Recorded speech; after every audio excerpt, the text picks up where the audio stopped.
Soundstage in IEM is kind of a meme, and in today's video I'll tell you guys why I think that way and also give some of my own explanation, my own interpretation of what soundstage is to maybe help some beginners out there demystify the mystery and inconsistency around this word. Hey friends, Simi here, welcome back to another video on Giz Audio, and today we are exploring the world of soundstage. You guys have heard this word so many times in other reviews, in advertisements, in my own videos and whatnot. What does this word mean? What's true about it? What's false about it? What are my thoughts on it? I'll explain everything right now. So soundstage is essentially a feeling of depth and width in your music. A wide soundstage, for example, means that when you listen to your music, it sounds more expansive, it sounds spacious. Soundstage depth just means that, you know, the bass hits low, you feel the rumble, you hear the air, all those things contribute to a good soundstage. In contrast, anything that makes the music sound constricted, cramped, is bad soundstage. Anything that makes the music sound congested is bad soundstage. Now, how are these sensations created? How do you make an IEM sound more spacious, have more depth, not narrow, not cramped?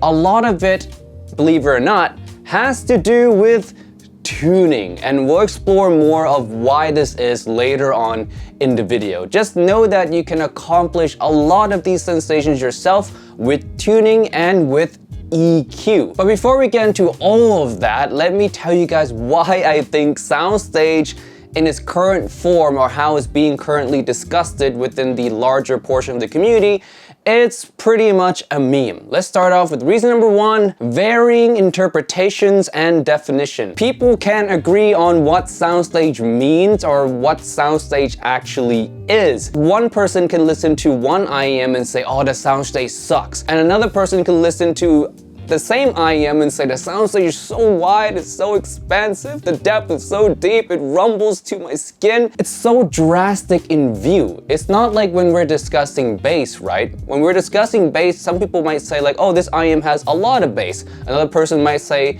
it has moderate bass, but you won't hear someone say an IEM has so much bass and another person say the IEM have no bass. Like, the contrast between that is not as big as discussions about soundstage. It's because people don't really know what soundstage is, and there's not really like a definition that the community has come together and agreed on that this is the way to interpret soundstage. And honestly, I don't think there's ever going to be that. So take reviews with a grain of salt. You really need to know what the reviewer means when they say soundstage. They have their own definition, including myself, but I try to let you guys know what my definition is so you guys know exactly what I'm talking about, and I try to keep my interpretation as consistent as possible so that my definition of soundstage is never changed or morphed over time, so that it's not comparable from, you know, past videos to new videos and whatnot. So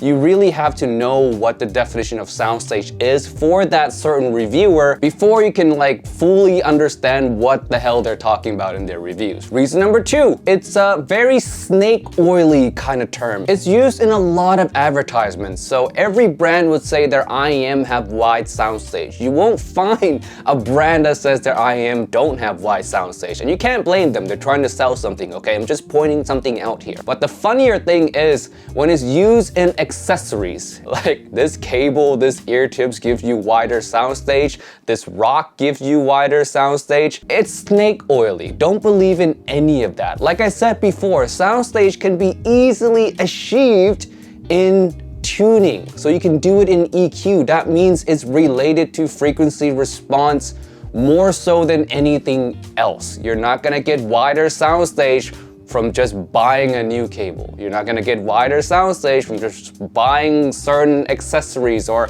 a DAC or an amp that gives you wide soundstage. You're not going to get that. Number three, soundstage in IEMs is pretty weak anyways. Speakers and headphones both have way wider soundstage than an IEM can ever achieve. Not to say that you can't achieve some level of soundstage in IEMs, you can, but it's not gonna be nearly as wide as headphones or on speakers. The only thing you can do in an IEM is to make sure that it at least doesn't sound congested. As long as an IEM doesn't have those crampy elements in them in the tuning, then it's already probably 80 to 90% as wide as it's ever going to sound. Some tweaks in the FR, like I said, can enhance those feelings, and we're going to get into all of those now. Before we get into all the examples of frequency response that I prepared, I have to say one thing is that Soundstage in IEMs, at least for me,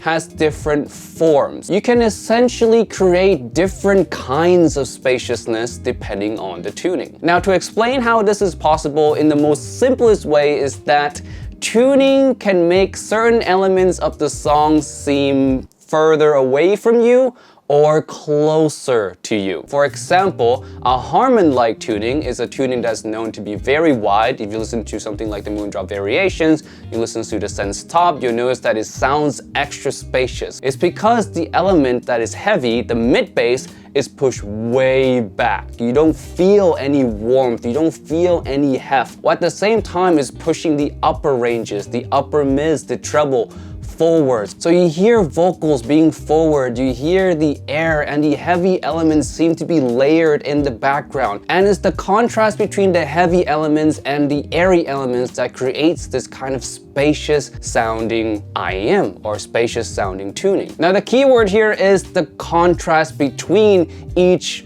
elements in the frequency response. This is gonna come up in all my other examples, so keep that in mind. Example number 2 is with anti-shout kind of tuning. Think QDC Gemini, think Dunu SA6, any IEM where the pinna gain is really not a lot. That part being reduced has to be contrasted with something that is more. And in the case of QDC IEMs and Dunu SA6 IEMs, it is the mid treble. That extra sparkle and extra bit of air that comes with those IEMs gives it this really heady and wide, sparkly, airy kind of soundstage because the air is being pushed up front, the treble is being pushed up front, while all the other elements like the mid-range and the bass is somewhat lingering behind all the air frequencies. So the result is you feel this really heady and airy and sparkly kind of soundstage, which is a different kind of soundstage than you would get with a harmon-like IEM. With harmon-like IEM, you don't feel this sparkly airiness, you just feel a sense of openness from lack of mid-bass or lack of heft. Now, you're going to be surprised by my third example because the second example was anti-shout IEMs sound wide, right? The third example is shouty IEMs can sound wide too. So shouty IEMs, the elements that's being pushed forward is of course the upper mid-range, the vocals being right in your face, while you feel the other elements like the bass, sub-bass, mid-bass, and treble more in the background. That essentially creates that sense of stage depth that a lot of people associate with an IEM that has a wider sounding stage. Now this next example is not really a general kind of tuning, but more so just an element that would help boost the soundstage of any IEMs, and that is the treble, of course. If you boost up the mid treble or air region on an IEM that doesn't have sufficient amount of those, then you feel like your stage has been widened. So try this out on IEMs that sound a little bit too dark for you. Another element that boosts the soundstage is just extensions. So extensions into the sub bass, extensions into the air region. If an IEM have good extension in both ends, it would boost the perceived soundstage. Next, I guess I'll go over all the things I think hinder soundstage or make something sound more narrow, okay? So the first one being, of course, the extensions not being so good. The second thing is lack of contrast. So if you don't have a lot of contrast in the tuning or not enough of it, music can sound very cramped, congested, or heavy. And speaking of heavy, that's number 3. Bloated mid-bass. Yes, if you have an IEM that has a bloated mid-bass or bloated lower mid-range, it can sound congested because it sounds too heavy, sounds too hefty, especially if it's not balanced out well with other elements in the frequency response. That's why warm tuning is not really my favorite kind of tuning, because it's hard to get it to sound wide in comparison to a harmon-like tuning or a QDC-like tuning where those obviously sound extra wide. Warm IEM takes a little bit more finessing to get it to sound just right, or to get the soundstage to sound as wide as possible